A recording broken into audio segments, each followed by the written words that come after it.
Kidnapper Babulal speaking. তোর ছেলে এখন আমার কাছে। ফটাফট 10 লাখ টাকা নিয়ে তেঁতুলতলায় হাজির হ। হুম, তুই আমাকে 10 লাখ দে। আমি কেন টাকা দেব? কেননা আমার ছেলে তোর কাছে আছে। হ্যাঁ হ্যাঁ হ্যাঁ, তুই যখন একে নিয়ে যাবি তখন এর বদলে আমাকে টাকা দিবি। ও, আমি ছেলে নিতে গেলে তোকে টাকা দিতে হবে? অবশ্যই। তা তুই যখন নিয়ে গেলি তখন টাকা দিলি না কেন?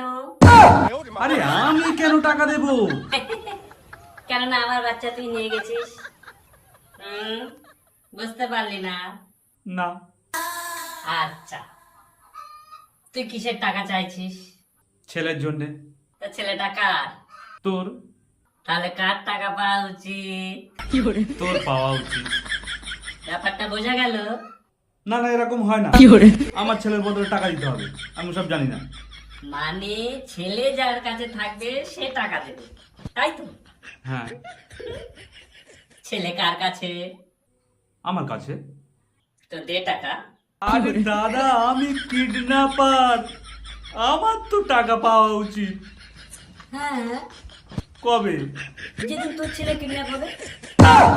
Hello hello hello hello